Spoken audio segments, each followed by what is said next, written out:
E aí pessoal, sejam bem-vindos ao vídeo onde Karens acham que tem direitos sobre outras pessoas. Caso você tenha uma história interessante, escreva nos comentários que ela poderá aparecer no próximo vídeo. Karen não percebe que sou cidadã, tenta escravizar minha esposa e eu com falsas dívidas. Karen não percebe que sou um cidadão, tenta escravizar minha esposa e eu com dívidas falsas. História sobre alguém muito mais rico do que eu que espera que eu cumpra suas obrigações financeiras enquanto exige que eu falsifique documentos médicos e cometa fraude de seguro, retendo o pagamento. Basicamente, minha esposa e eu acabamos de migrar de volta para os Estados Unidos e precisávamos de empregos e um lugar para ficar. Pensamos que tínhamos acertado em cheio quando uma mulher fabulosamente rica me contratou como jardineiro e responsável pela manutenção e minha esposa como cozinheira e empregada para seus pais idosos. O salário era baixo, mas parte dele envolvia morar de graça na segunda casa da propriedade. O casal idoso era extremamente senil, mas ainda eram os idosos mais adoráveis que você pode imaginar, e a propriedade era realmente agradável, então por alguns meses tudo correu muito bem. Então, cerca de 3 meses depois, minha esposa percebeu que despensa, que era maior do que nossa sala de estar, não estava sendo reabastecida pela empresa de entrega de mantimentos que normalmente fazia essas coisas. Entramos em contato com nossa empregadora, que ficou furiosa e disse que gerenciar esse tipo de coisa era nossa responsabilidade, então ela cancelou o serviço de entrega sem nos contar. Ficou evidente que ela esperava que nós mesmos percebêssemos e cuidássemos disso. Quando perguntei a ela como ela esperava que comprássemos mantimentos para seus pais quando ela nem sequer nos contou que havia cancelado o serviço, ela ficou extremamente irritada. Citação direta: então, porra, por que eu assino um cheque para cada um de vocês toda semana? Sim, essa mulherzinha sinceramente achava que deveríamos usar nossos salários pessoais, que não eram grandes, para pagar as despesas dos pais dela. Após muita deliberação, ela relutantemente nos deixou um cartão de crédito para ir comprar mantimentos para os pais dela, o que aumentou nossa carga de trabalho sem pagamento extra, mas não tínhamos para onde ir e nenhum outro emprego garantido, então apenas lidamos com isso. Bem, mais alguns meses se passam e ela entra em contato conosco novamente, quer que assinemos algo. Os documentos chegam e são solicitações de documentação médica de uma seguradora. A mulher quer que anexemos nossos registros de horas a ele, assinemos e devolvamos para a seguradora. Bem, eu li e ficou evidente que ela tem um seguro de cuidados para idosos para pagar pelos serviços de enfermagem residencial e disse a eles que somos enfermeiros, para tentar fazer com que eles paguem nossos salários. Eu entro em contato com ela e informo que não prestamos cuidados médicos, não temos licença para isso e não preencheremos a papelada. Aí começa a mãe de todas as tempestades. Karen fica louca, gritando ao telefone sobre o quanto ela fez por nós e que temos uma dívida com ela, como ela vai relatar que estamos negligenciando os pais dela e depois chamar a imigração e nos deportar. Acho que ela nunca percebeu que sou cidadão e que minha esposa imigrou legalmente. Eu digo a ela que o que ela está nos pedindo é fraude e que prefiro ser demitido do que ser preso por um crime grave. Digo a ela que tem 90 dias para encontrar substitutos para nós e que vamos nos mudar. As coisas pioram e ela começa a gritar sobre o quanto de dinheiro ela tem, como ela é amiga dos policiais e tem um monte de advogados caros para me processar. Sugiro que ela pergunte a um desses advogados como eles se sentem em defender ela por fraude de seguro e desligo o telefone. Minha esposa e eu continuamos prestando serviços aos idosos enquanto procuramos um novo lugar, porque eles eram realmente muito legais e a situação não era culpa deles. Eles também estavam muito senis, nos confundindo com outras pessoas que conheciam, esquecendo que tinham filhos, etc. Então eles não podem ser responsabilizados pelo comportamento da filha, pois não têm capacidade de intervir. Então, em vez de um salário, recebo uma conta pelos últimos 8 meses de aluguel e um aviso de que ela não está pagando nossos salários até que paguemos a ela tudo o que devemos. Com juros. Ela valorizou o aluguel da segunda casa fornecida em nosso contrato em um valor maior do que ela nos pagava mensalmente, então nunca seríamos capazes de pagar tudo. Sim, essa mulherzinha realmente tentou nos transformar em servos contratados. Então, sem responder, continuamos desempenhando nossas funções. Mantendo cuidadosamente registros de nossas horas e guardando todos os recibos do quanto devíamos a ela. 90 dias se passam sem receber um salário. Compramos mantimentos usando o cartão que ela nos forneceu, e ela adicionava essas despesas às nossas dívidas. Documentamos tudo. Uma semana antes dos 90 dias, entramos em contato com 2 órgãos governamentais. Primeiro, o Departamento Estadual do Trabalho para relatar a exploração. Segundo, os Serviços de Proteção a Adultos para informá-los que um casal idoso que precisa de cuidados não terá mais cuidadores e que a filha dele se recusou a fornecer assistência. Em seguida, ligamos para ela e informamos que ela receberá algumas ligações desses órgãos em breve e provavelmente deve entrar em contato com seu advogado. Houve cerca de 60 segundos de silêncio ao telefone, seguidos de risadas histéricas e ela desligou. Ok, não era a resposta que eu esperava, mas dane-se, mais uma semana e estamos fora. 8 horas depois, ela aparece na entrada de carro alugado. Essa mulherzinha comprou uma passagem de avião só de ida para ver a propriedade e nos denunciar à polícia por invasão da propriedade. Claro, isso não funciona porque temos um contrato de locação e se ela quer que saíamos, ela precisa seguir o processo legal de despejo. Em seguida, ela tenta afirmar que somos imigrantes ilegais, o que uma rápida olhada em nossas carteiras de identidade pelos policiais prova ser falso. Ela começa a gritar com eles se eles sabem quem ela é ou quão caros são seus advogados. Os policiais parecem irritados e ao mesmo tempo divertidos, como policiais lidando com uma situação idiota na qual eles não podem comentar, e a aconselham a não falar conosco ou tentar entrar ou se aproximar da casa de hóspedes. Naquela noite, ela se muda para a casa dos pais e presume assumir nossas responsabilidades. Eu saía na varanda todos os dias na semana antes de sair para tomar meu café e sorria ao olhar para o gramado grande e luxuoso, vendo-a parada na janela, de braços cruzados, me encarando com ódio. Resumindo a história, os advogados caros que ela contratou a convencem a pagar nossos salários atrasados com juros adicionais por violar as leis trabalhistas estaduais ao retê-los. Aparentemente, tentar impor escravidão é ainda ilegal afinal, quem diria? O amor da minha vida era uma catfish. Sinto que preciso de ajuda. Nunca imaginamos que isso aconteceria conosco, até que acontece. Coisas que só ocorrem com o burros ou vai ver eu sou um, coisas de série em filme. Passei quase 2 anos dedicando-me a um relacionamento à distância. Nos conhecemos em uma rede social durante a pandemia e, poucos dias depois, passamos horas falando no telefone. Terminei um relacionamento no qual estava infeliz, tirei um final de semana inteiro para viajar e espairecer, e ficamos literalmente o fim de semana todo no telefone. Havia assunto, conexão, não nos cansávamos de conversar.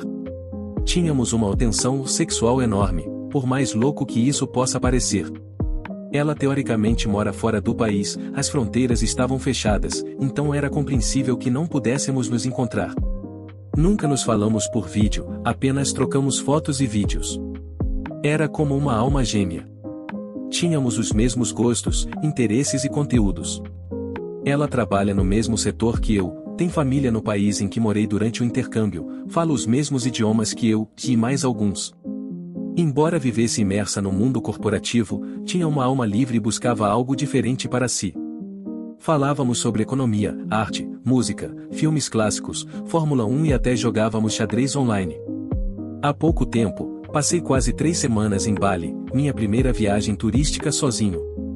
Só me interessei verdadeiramente por Bali após ela contar, encantada e com nostalgia, sobre o lugar e as pessoas lá. Para mim, foi uma viagem incrível. No entanto, os últimos dias foram emocionalmente desgastantes. A todo momento eu pensava nela e no que havia acontecido. Há mais de 1 ano, ela vinha apresentando sinais de depressão.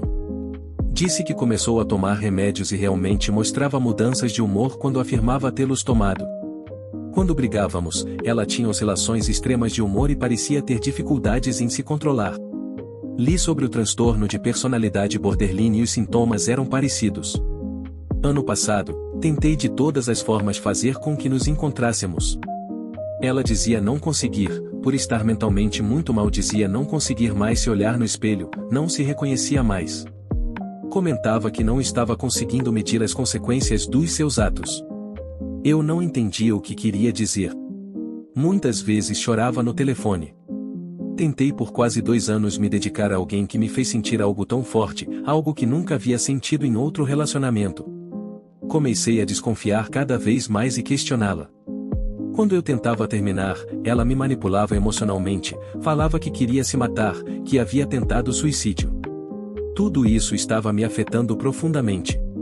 Eu me considero alguém muito racional, cético na maioria das vezes, dificilmente me abalo e me deixo levar psicologicamente. Nesse caso, nada disso funcionou. Um dia descobri a verdade. Ela não era a pessoa das fotos em vídeo. Por outros meios, descobri inclusive os perfis reais dela e de uma amiga que também se comunicava comigo, e no fim não era quem dizia ser. Expus tudo e ela não sabia como reagir. Começou a contar as coisas, mas ainda assim tinha dificuldades para falar sobre tudo. Disse que tinha um perfil fake por qualquer que seja a razão, não imaginava que se apaixonaria por mim quando começamos a nos comunicar, e depois foi o covarde ou por não conseguir falar a verdade à medida que as coisas foram evoluindo. Ela não conseguiu voltar atrás por medo de me perder. Quando começou a contar algumas coisas, disse que até foi casada, se não havia dito antes, e que, em um momento de depressão e fragilidade, teve algumas conversas com o ex, pois estava muito confusa, mas que nada aconteceu. De lá para cá, tornou-se impossível acreditar em qualquer coisa. Brigamos algumas vezes e ela excluiu todos os perfis relacionados a essa identidade falsa, Gmail, redes sociais, Netflix, Spotify e até o WhatsApp. Ela foi se afastando, inclusive da internet. Atualmente, tenho apenas um meio de contato. No seu verdadeiro perfil do Facebook, a cada 20 dias ela aparece, manda uma mensagem dizendo espero que esteja bem e desaparece novamente. Minhas mensagens nem chegam a ser entregues. Parece que ela desinstala o aplicativo e, quando reinstala, envia algo e depois apaga novamente. Tudo isso afetou muito minha saúde mental. É difícil me sentir bem e leve. Tudo volta à minha mente o tempo todo. Resumi muito a história aqui. Existem nuances e detalhes que eu achava que só aconteciam em filmes, mas aconteceram comigo. Agora, acredito que preciso de uma terapia longa e adequada. Não tenho certeza qual é o meu objetivo ao desabafar aqui, mas sinto que precisava escrever para ver se essa frustração sai de mim, pelo menos um pouco. Fui na casa dela e tive uma crise de ansiedade. Estraguei tudo? Desabafo. Bom, eu tenho 19 anos. Sempre fui um cara tímido, então baixei o Tinder para ver se eu conseguia resolver isso, nada muito sério. Então, eu meio que não tava ligando muito, se as coisas dessem errado, eu só partiria para outra. Só que eu conheci uma garota lá que achei muito interessante, então meio que acabei gostando dela, ela é mais velha que eu, tem 21.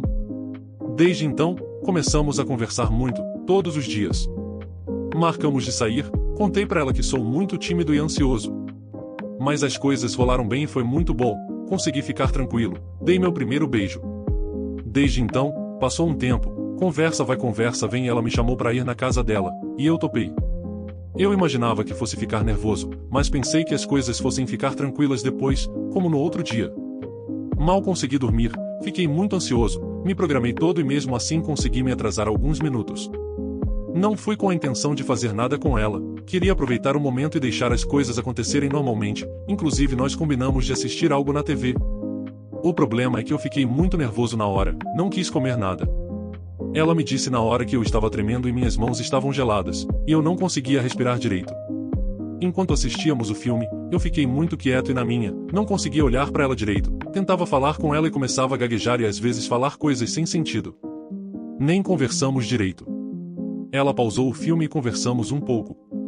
Depois, ela me mostrou algumas coisas na casa dela, mas eu ainda estava nervoso, não conseguia conversar, ser eu mesmo. Fiquei muito inseguro e comecei a pensar que ela não estava gostando. Nós voltamos a conversar e ela pediu desculpas se eu não gostei por não ter acontecido nada e por eu estar muito nervoso. Eu gostei muito mesmo assim, só queria estar com ela. Eu disse que estava tudo bem, que eu gostei. Também contei que eu gosto muito dela e por isso fiquei daquela forma. Ela disse que estava tudo bem, então eu perguntei se ela iria querer me ver de novo mesmo assim e ela me disse que vai. Mas mesmo assim, ainda estou pensando muito naquilo, porque eu acho que estraguei tudo. Eu não esperava gostar tanto dela e percebi que fiquei muito inseguro, tô com medo das coisas darem errado. Provavelmente ela já conheceu outros caras e foi diferente, provavelmente ela já deve ter se divertido muito, diferente do que aconteceu. Estou me sentindo insuficiente e acho que ela talvez nem queira mais nada comigo. Não consegui dormir de novo, mandei mensagem pra ela pedindo desculpas e ela ainda não respondeu. Tô com um grande aperto no coração, acho que talvez eu esteja apaixonado, pela primeira vez. E me fudi. TL, doutor, fui na casa dela, fiquei muito ansioso e as coisas não rolaram. Eu estraguei tudo? Tem como resolver? Olha, se ela não quiser você, não foi porque você ficou nervoso. Isso é até um charme, se você quer saber. Ninguém deixa de ficar porque o outro foi tímido no primeiro encontro. Te garanto que o que ela está tentando olhar em você é caráter, seu jeito de tratá-la e o olho no olho. A timidez, ela nem liga, desde que não seja a ponto de você nem relar nela por isso. Não estragou nada, não. Vai com confiança que ela nem estará preocupada com isso, vai por mim. Ainda estou pensando muito naquilo, porque eu acho que estraguei tudo. Respira e corta esses pensamentos repetitivos. Como? Foca no que tu gosta de fazer ou faça alguma atividade que precisa de muita atenção, yoga, correr, futebol, estudar, jogar videogame, etc., para controlar a tua ansiedade. Ela já disse que gostou de ti, não se importou com o teu nervosismo. Não se auto-sabote. Sou babaca por não conseguir superar mensagens do meu namorado com sua ex? Então, eu começo dizendo que eu, F, e meu namorado, M, estamos juntos há quase 4 meses. Já passei por muitos relacionamentos traumáticos, abuso psicológico, manipulação, etc., o que me deixou traumatizada e com medo de começar novos relacionamentos. Mas indo para o que importa, nunca tive nenhum tipo de desconfiança do meu namorado. Sou uma pessoa ciumenta, mas não muito. Porém, teve uma vez que decidi olhar o celular dele, era só uma brincadeira. Ele ficou assustado e parecia estar desesperado, então decidi realmente pegar. Quando fui para um lugar mais reservado, comecei a olhar suas redes sociais. Achei algumas coisas como mensagens carinhosas com uma prima dele. Ela o chamava de amor e se intitulava O Amor da Sua Vida. Isso me deixou um pouco chateada e desconfortável, mas deixei isso para lá. Quando olhei seu Instagram, vi que tinha uma conversa. Era com essa ex dele, até aí, eu não sabia disso. Ela mandou um meme provocativo para ele e algum outro que não consegui ver porque ele estava sem internet e eu também. Fiquei muito chateada porque não sabia quem era aquela garota e nem porque estava mandando aquilo para ele. Passando um tempo, entreguei o celular para ele. Ele não viu que eu estava chateada. Então, quando cheguei em casa, mandei uma mensagem para ele pedindo a senha do Instagram. Ele passou, e quando olhei suas mensagens, a conversa com a garota tinha sumido. Isso me deixou ainda mais chateada. O confrontei sobre aquilo e ele disse que era só uma amiga e que não falava mais com ela. Perguntei por que ele não a bloqueou antes, e ele tentou se defender falando que era porque ela já havia gostado dele e ele não queria magoá-la. Fiquei confusa porque parecia que ele não estava mais se importando com os meus sentimentos em relação a isso. Admito que chorei muito, eu não estava bem. Conversei com meu pai sobre isso e ele tentou me animar fazendo algumas brincadeiras que ele sabe que eu gosto, tipo nossa, dessa idade já sendo corna. Meu pai disse que uma coisa que ele sabia era que todos os homens levam a mentira até o final. Isso ficou na minha cabeça. Falei para meu namorado sobre essa conversa com meu pai e sobre o que ele havia dito. Meu namorado falou que nunca seria assim, e eu acreditei nele, aí eu errei feio.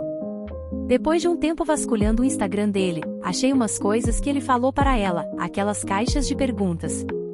Ele a chamava de linda e coisas do tipo.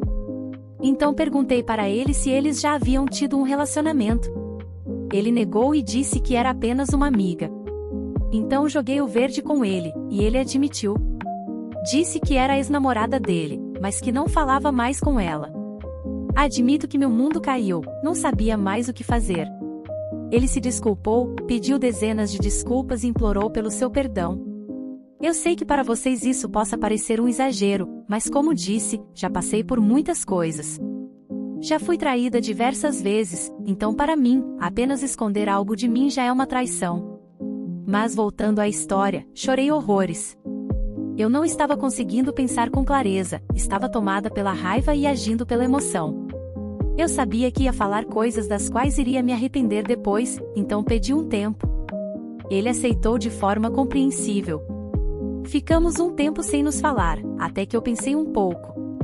A raiva já tinha saído de mim. Então conversei com ele de um jeito mais tranquilo e decidimos continuar com a relação. Depois disso, nossa relação nunca mais foi a mesma.